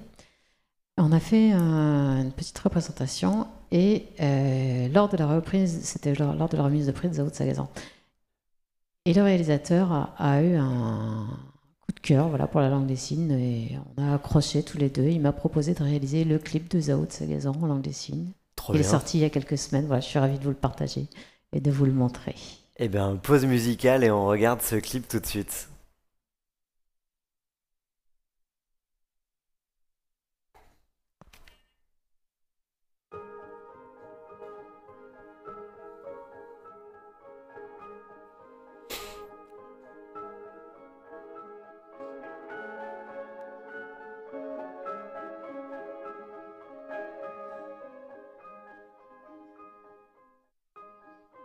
Il fait toujours beau au-dessus des nuages, mais moi si j'étais un oiseau, j'irais danser sous l'orage, je traverserais les nuages comme le fait la lumière, j'écouterais sous la pluie la symphonie des éclairs. Dès sa plus tendre enfance, elle ne savait pas parler autrement qu'en criant tout bas. Pas faute d'essayer de les retenir, ces cris et ces larmes qui les faisaient tant. Il fait toujours beau au-dessus des nuages, mais moi si j'étais un oiseau, j'irais danser sous l'orage, je traverserais les nuages comme le fait la lumière, j'écouterais sous la pluie la symphonie des éclairs. En grandissant, rien ne s'est calmé. Petite tempête s'est trouvée, des raisons de pleuvoir autant. Qui pourrait l'aimer franchement? Personne n'aimerait se retrouver au cœur d'une tempête avouée. Il y a des raisons de pleurer, elle a ses raisons, mais il fait toujours beau au-dessus des nuages. Mais moi si j'étais un oiseau, j'irais danser sous l'orage, je traverserais les nuages comme le fait la lumière, j'écouterai sous la pluie la symphonie des éclairs.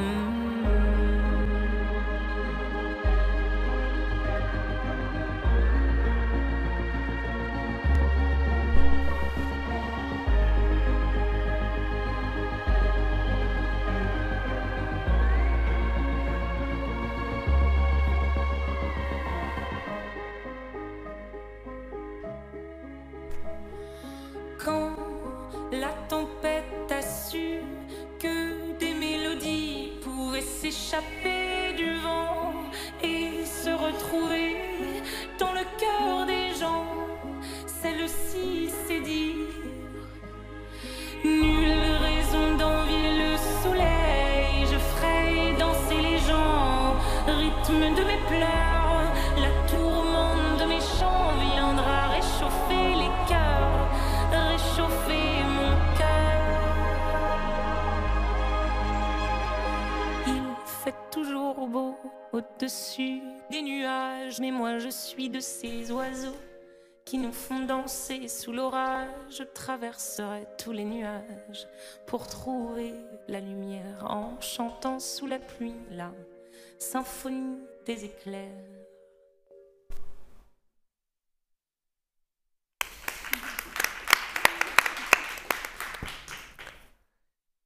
Du coup, cette chanson elle prend un tout autre sens, Tumette, et elle prend une autre valeur.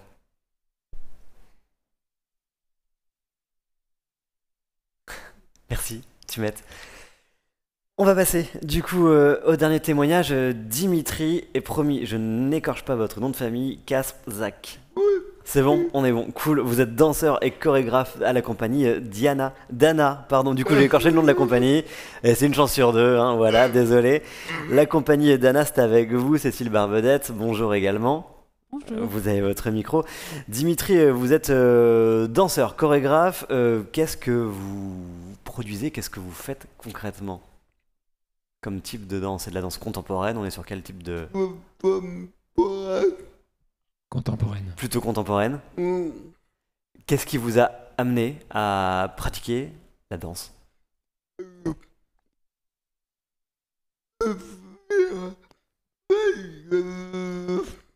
Vous voulez faire quelque chose?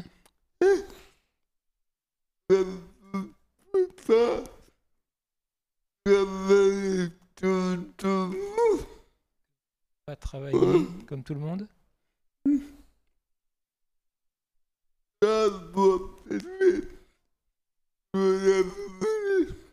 D'abord, j'ai fait de la musique. De la guitare? Non, de la musique? Électronique. Dans des bars.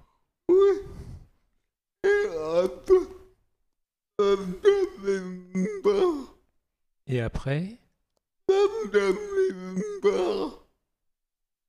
Vous en aviez marre? Ah, voilà. Je vais vous aider. Autant la langue des signes, pas trop encore, mais...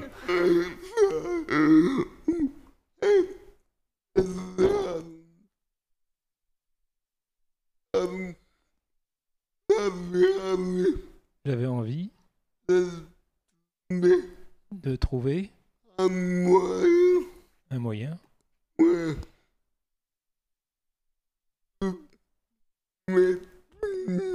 de m'exprimer.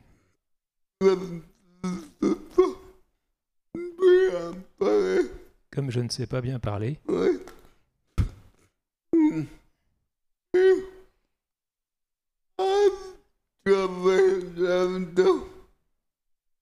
et en travaillant la danse? Non. À travers la danse, j'ai trouvé le moyen de m'exprimer. Avec le corps.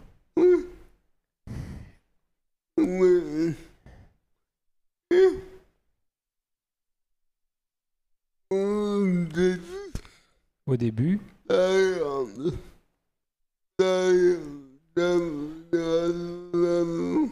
j'allais dans une association comme tout le monde pour danser.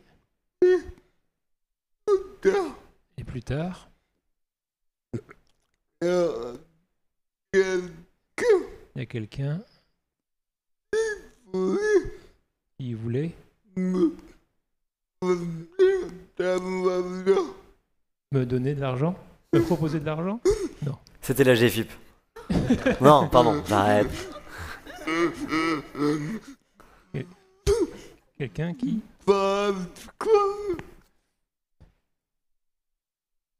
Il y avait quelqu'un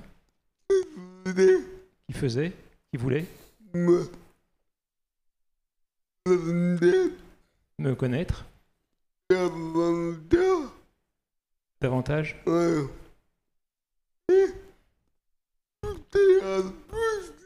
Et petit à petit, il m'a dit,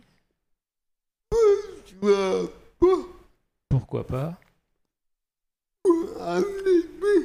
tu peux animer un cours de danse. Et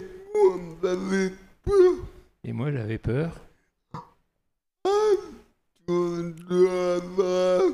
à cause de ma parole. Il faut tout le temps. Il faut du temps pour me comprendre.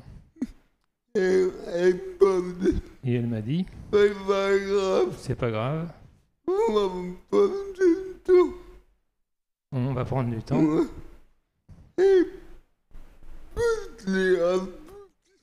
Et petit à petit,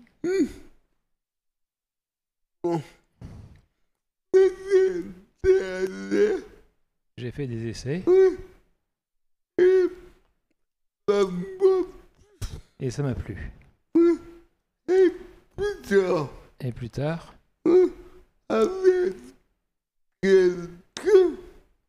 avec quelqu'un,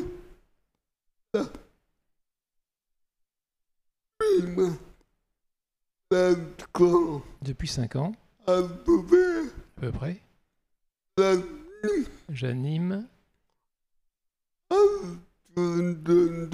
un cours de danse.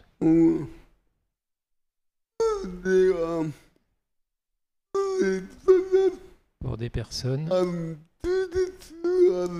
en situation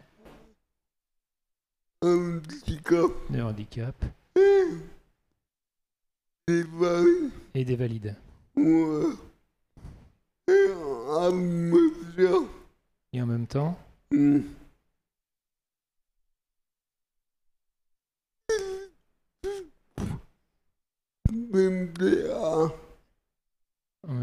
j'ai fait un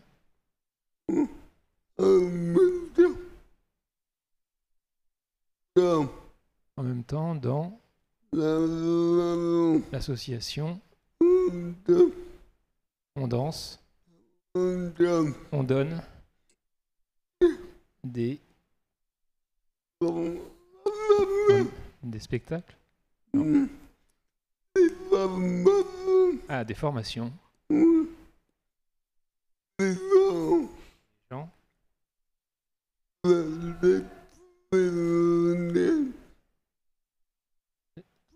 Pour les gens qui travaillent dans le milieu du handicap. Alors justement, on a un extrait de votre travail, on va commencer par ça et puis ensuite je vais donner la parole à Cécile, on va regarder. C'est le teaser 6 pieds sur terre, c'est ça? C'est le spectacle qui est en cours, celui-ci? C'est... Oui, si, ça marche. Bonjour. 6 pieds sur terre, c'est une pièce qu'on a écrite il y a quelques années. C'était notre première pièce. Donc c'est celle qui n'est plus en cours et c'était la première, c'est ça? Donc c'est en chute libre qui est en cours. Tout à fait.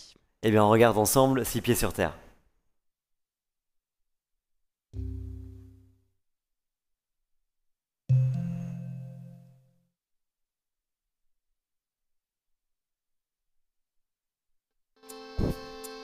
Et si on vous parlait des histoires des dieux grecs?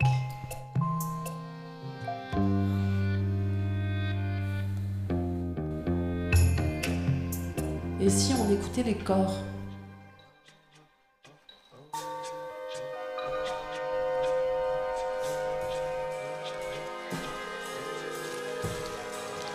Controverse du 26 février 2018. Envoyer une voiture dans l'espace, est-ce utile?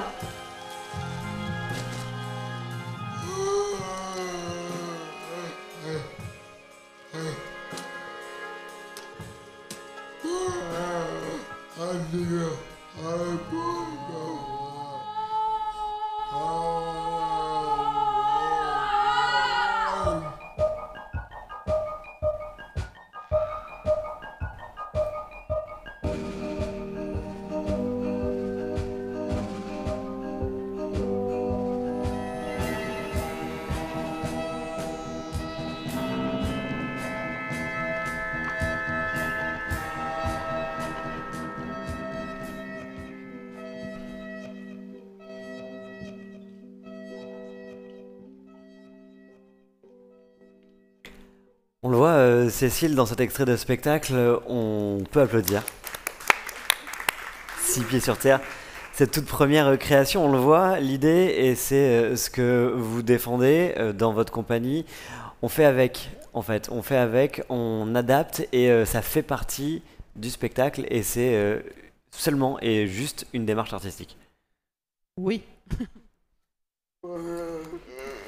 Expliquez-nous du coup ce point de vue et pourquoi vous le travaillez, comment vous en arrivez à cette philosophie de travail.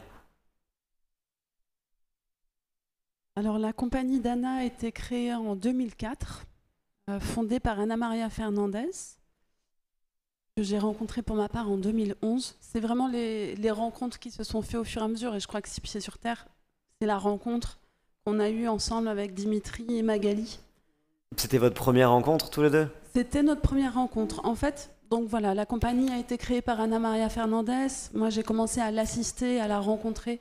La philosophie de la compagnie, c'est d'aller travailler autour de l'accessibilité à la pratique de la danse, à la pratique, mais aussi à la création chorégraphique. Donc, on intervient beaucoup en structure spécialisée. Et il se trouve qu'il y a un peu plus de 10 ans maintenant, on a quelqu'un, je vais utiliser le quelqu'un moi aussi, a envoyé un mail à la compagnie en disant qu'il souhaitait prendre des ateliers de danse, des cours de danse à Rennes. Et à ce moment-là, il n'y avait pas de cours accessibles. Et on intervenait, on était déjà plusieurs danseuses dans la compagnie, mais on n'intervenait que en structure spécialisée. Vous êtes intervenante spécialisée en fait.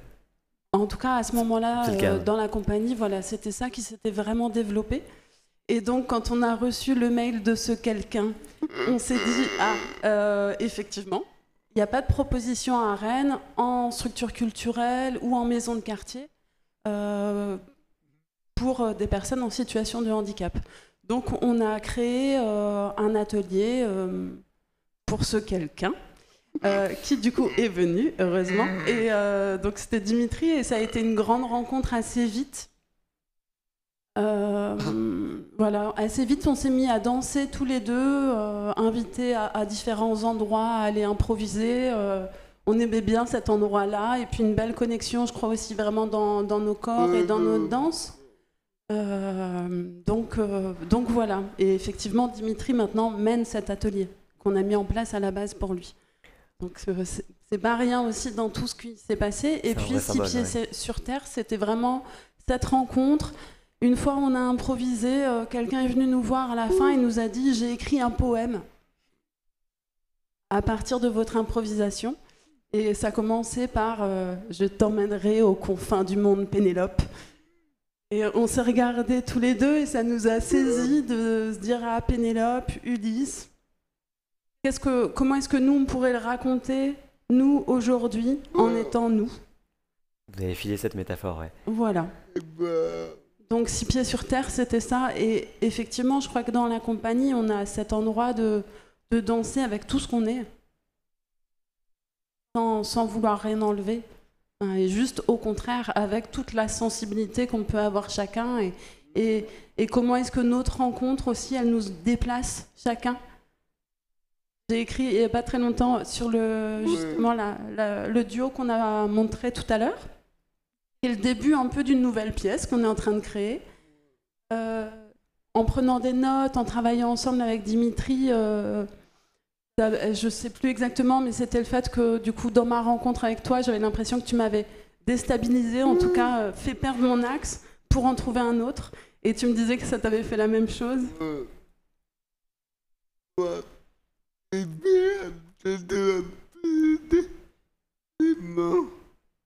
T'aimes bien déshabiller? Non. Il y a les caméras un peu.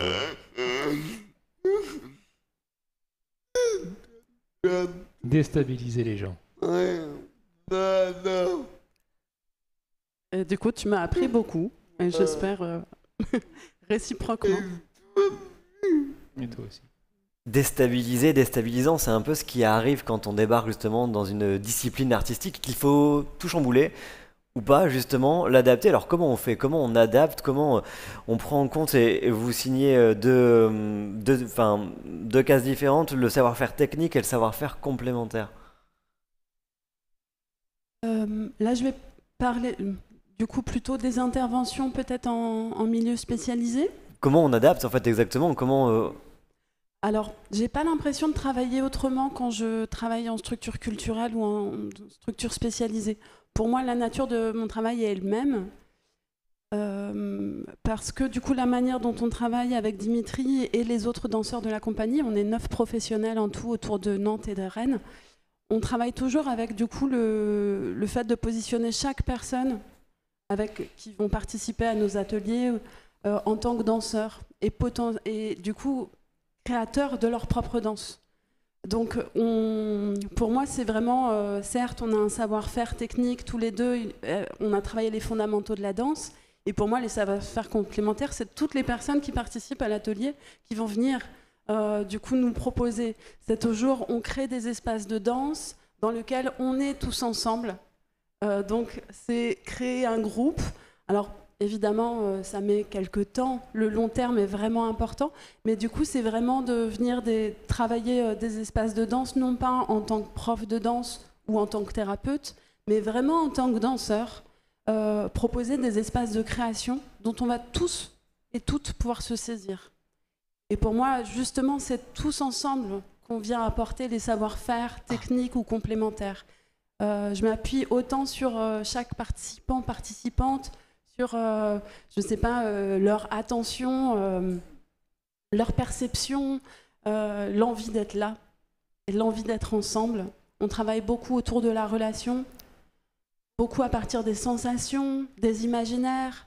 Donc pareil, redonner une vraie place à tous ces endroits-là pour danser.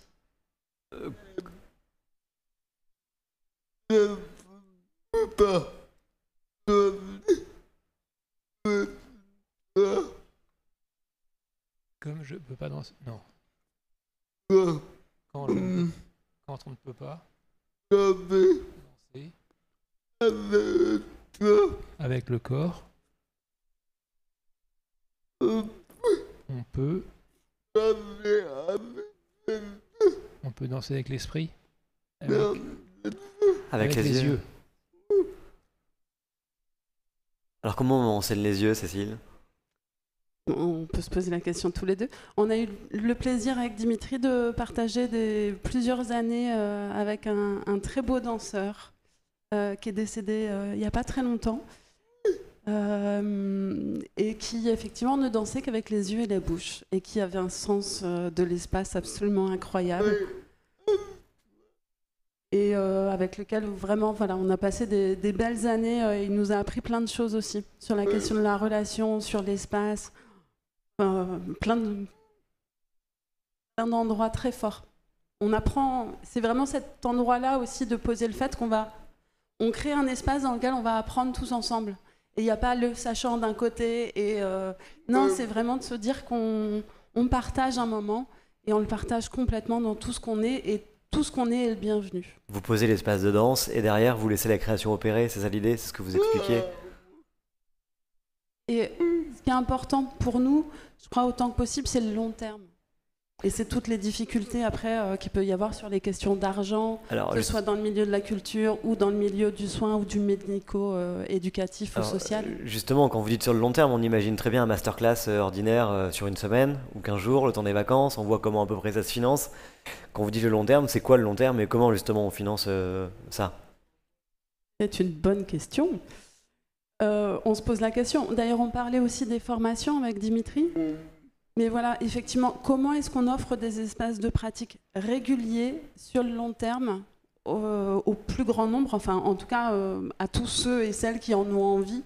C'est une vraie question. Donc effectivement, on a mis en place à Rennes donc, ces ateliers maintenant qui se passent dans une maison de quartier à la Maison Bleue à Rennes.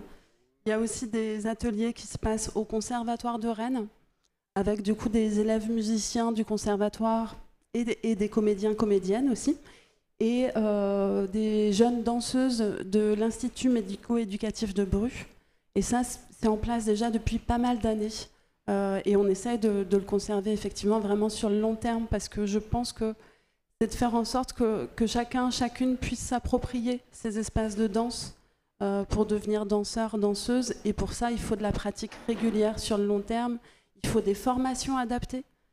Et on a participé il n'y a pas très longtemps avec Dimitri à une formation. Dimitri ?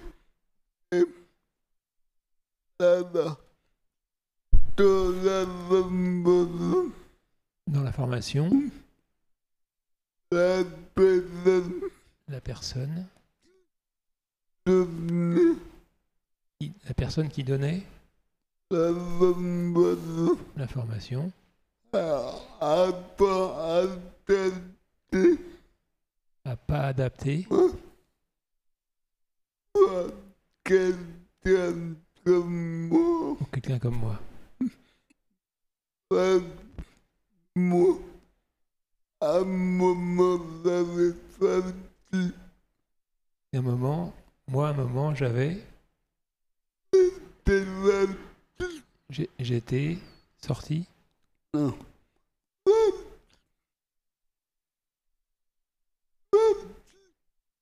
J'étais fatigué. Fatigué. Oui. Ouais. Et moi, ça Et ma fatigue. Et ma fatigue. Et Elle m'a pas dit.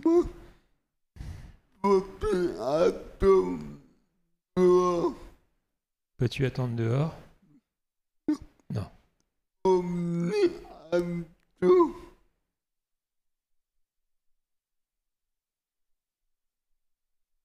Tu peux prendre un temps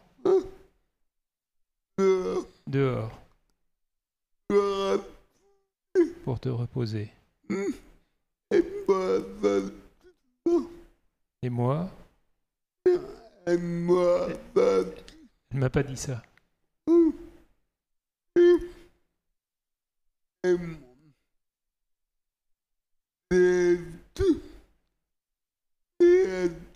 J'ai été 2 jours. La formation. Elle a duré 3 jours. Et moi, j'ai été 2 jours. Par rapport à ça.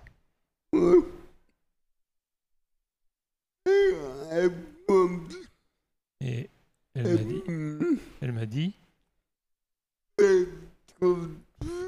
tu fais comme tu veux.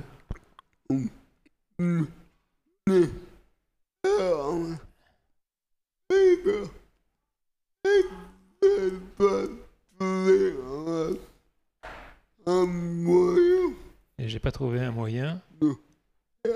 Elle a pas trouvé un moyen.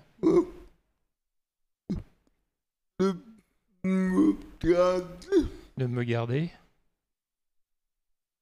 3 jours.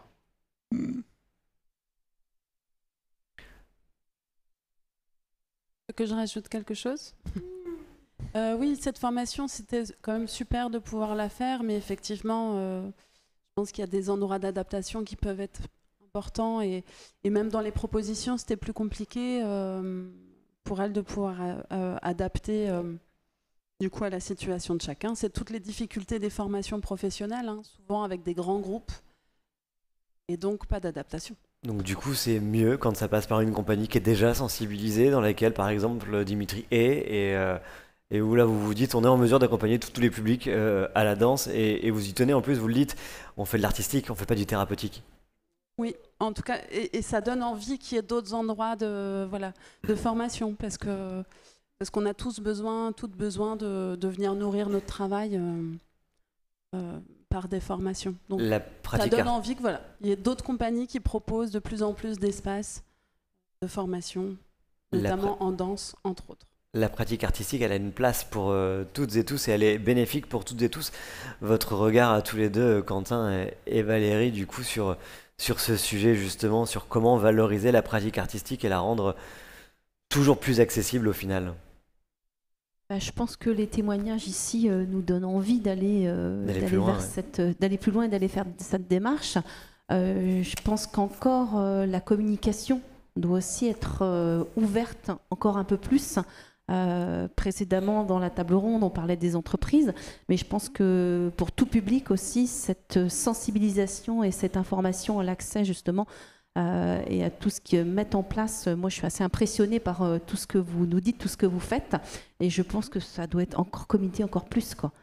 Tout le monde devrait pouvoir entendre, voir ce que vous faites, et je pense que si on peut faire passer un message aujourd'hui, et que, comme j'ai dit, on sème des petits cailloux et que chacun aussi diffuse ce discours et vos beaux messages, je pense que ça va devenir quelque chose aussi de plus commun, d'exceptionnel toujours, mais aussi de plus commun et plus partagé. En tout cas, c'est ce que j'aurais compris aujourd'hui. Et Quentin? Ça rejoint exactement ce qu'on se disait tout à l'heure, la question de l'accessibilité, de la transformation. Ça passe d'abord sans doute par l'école, qui est moins mon champ, parce que moi je suis sur le champ de l'emploi et du maintien dans l'emploi, mais c'est accepter la différence à l'école, le partage de valeurs communes on fait société, on fait ensemble. Nos différences nous renforcent les uns les autres. Donc c'est des mots, mais ensuite il faut les mettre en œuvre. Alors, j'aime bien votre intervention sur la question, tous les deux, votre intervention sur la question de la formation. Comment je la rends accessible? Quel est le niveau d'accessibilité aussi que le collectif peut accepter? C'est-à-dire, au bout d'un moment, si on doit prendre le temps d'écouter Dimitri et de passer un temps ensemble, ok, qu'est-ce que Dimitri aussi accepte? Voilà, c'est qu'est-ce qu'on fait ensemble? Qu'est-ce qui nous amène à ce que cette formation nous apporte? Qu'est-ce que Dimitri dans la formation? Parce que quand on part en formation, c'est aussi ceux qui sont formés qui apprennent aussi aux autres.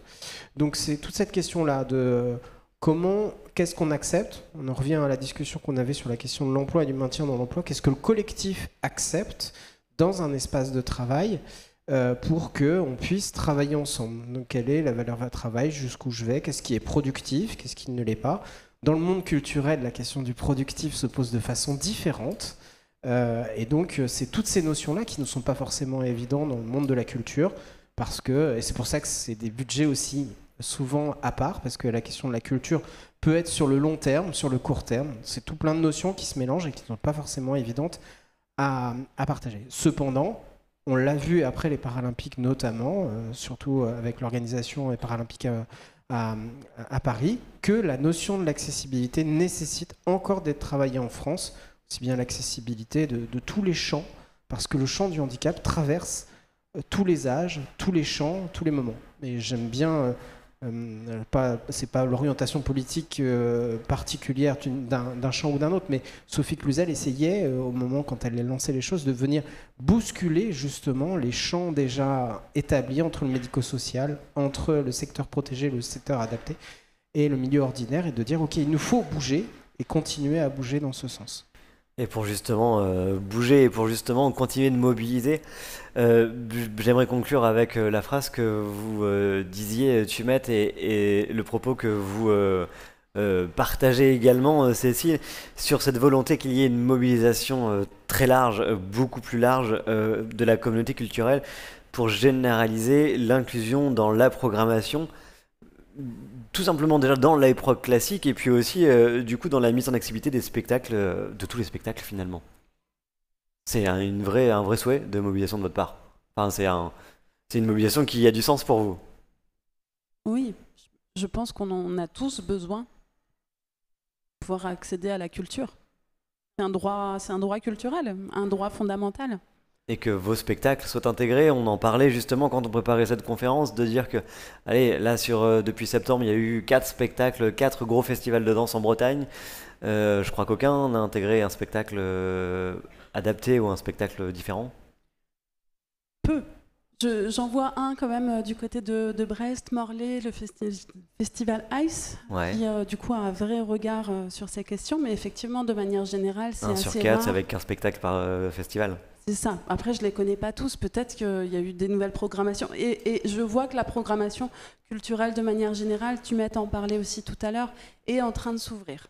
Il y a vraiment un pas qui est en train de se faire. Et c'est super. J'ai été au festival TNB qui vient de commencer à Rennes. Une très belle programmation aussi. J'ai été voir notamment Hamlet, ouais, qui jouait mercredi soir. Absolument magnifique. Et je vois que de plus en plus... voilà, des nouvelles propositions sont en train d'émerger, on leur laisse enfin de la place, et merci. On est en train de bouger un petit peu la question du spectacle et de l'art, et je pense qu'il est temps. Et on progresse. Ce sera le mot de la fin. Merci vraiment à tous, et je vous propose de conclure avec un extrait de votre spectacle qui lui est en cours, Chute libre, en chute libre. Celui-ci, il est actuellement en cours de représentation, il existe. C'est ça, voilà. Là, c'était justement les prémices, un peu ce teaser. Tout à l'heure, on a joué un peu une version qui est en train de... En vrai, dans l'espace démo là-bas. C'est ça, voilà. Et puis, on va voir vers quoi est-ce qu'on l'emmène. On se balade avec ça pour l'instant. Eh bien, on va se quitter là-dessus. Merci beaucoup. Merci. On regarde tout de suite.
Bravo. Merci à tous. Félicitations pour ce dernier spectacle en chute libre et puis à très bientôt sur toutes les scènes bretonnes et les autres. Merci à vous.